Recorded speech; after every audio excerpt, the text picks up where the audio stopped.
आज हम बात करेंगे कि किसी भी राज्य की सरकार बनाने में मुसलमानों का कितना अहम रोल है।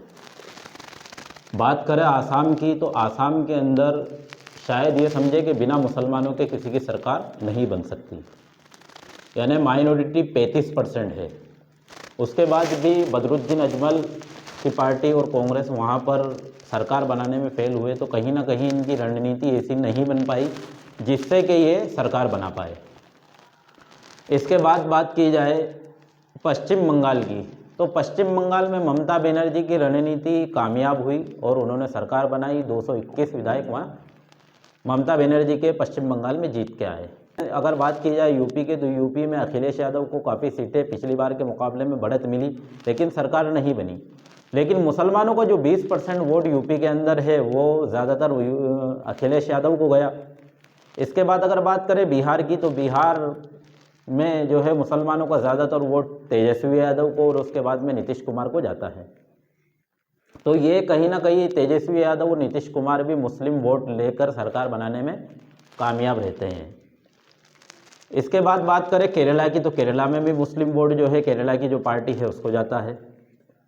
और कर्नाटक में बात करें कर्नाटक की, तो कर्नाटक का इस बार मुस्लिम वोट शेयर अक्सर जो है कांग्रेस को गया और मुसलमानों के साथ ST SC और ईसाइयों का जो वोट और लोकल जो समाज वहाँ पर जो भी बस्ती है उन्होंने मिलकर वहाँ पर मिलकर कांग्रेस की सरकार बनाई। इसके बाद अगर बात करें तो छत्तीसगढ़ और राजस्थान, तो राजस्थान में भी मुस्लिम वोट शेयर 9 से 10% है, तो वो जो है कहीं ना कहीं अपना अहम रोल अदा करता है हर विधानसभा के अंदर। और छत्तीसगढ़ के अंदर भी मुस्लिम खैर कम है, लेकिन वहाँ के जो लोकल वहाँ के जो आदिवासी है ST SC है वो कहीं ना कहीं कांग्रेस की सरकार को पसंद करते हैं। अगर बात करें MP की, तो MP के अंदर जो है 15 महीने की कांग्रेस की सरकार रही है और है लगभग 229 विधायकों को टिकट दिए जा चुके हैं।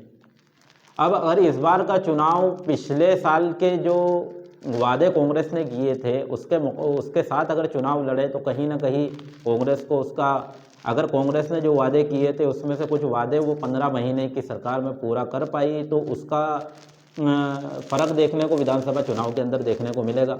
उसका जो है वोट शेयर हो सकता है कांग्रेस का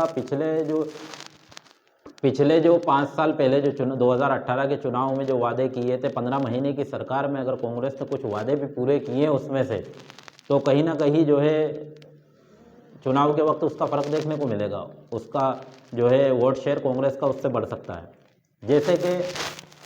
जैसे कि अगर बात करें जिस तरह से दिल्ली के अंदर 49 डेज की अरविंद केजरीवाल की सरकार रही, फिर बड़े बड़े होर्डिंग जो अरविंद केजरीवाल में लगाए थे वो ये थे कि जो कहा वो कर दिखाया। तो फिर जब वापस से दिल्ली के अंदर चुनाव हुए तो अरविंद केजरीवाल को 72 सीटें मिली। इसका मतलब ये है कि अगर आपने भी मध्य प्रदेश के अंदर वो काम किए जो आपने वादे किए थे, तो हो सकता है आपको भी बढ़त मिल जाए। या ये समझ ले दूसरा है उसमें कि जिस तरह कर्नाटक के अंदर सरकार बनी बनाई बिगड़ी, फिर वहाँ से टूट कर चली गई। कर्नाटक के अंदर इस बार जो है काफ़ी ज़्यादा सीटें कांग्रेस को मिली। अगर वही चीज़ अगर मध्य प्रदेश के अंदर रिपीट होती है कि यहाँ बनी बनाई सरकार गिरी और फिर वापस से अब चुनाव है, अगर उसी को देखकर या पिछले चुनाव में वादे किए गए थे उसमें से कुछ वादे पूरे देखकर अगर यहाँ पे वोट गिरता है, तो ये समझिए कि बीजेपी का सोपड़ा साफ हो जाएगा। लेकिन अगर बात की जाए 18.5 साल से बीजेपी की सरकार है, तो ज़्यादातर लोग जो है सवाल और जवाब बीजेपी की सरकार ही से करते हैं और उन्हीं से उनका ये है, अगर काम नहीं हुए तो रोष भी जो आम जनता है उसका बीजेपी के खिलाफ है। तो अगर 15 महीने में कांग्रेस ने कुछ ऐसे काम किए होंगे जिससे जनता उनको पसंद करे, तो हो सकता है बहुत बड़ा बदलाव मध्य प्रदेश में देखने को मिल सकता है।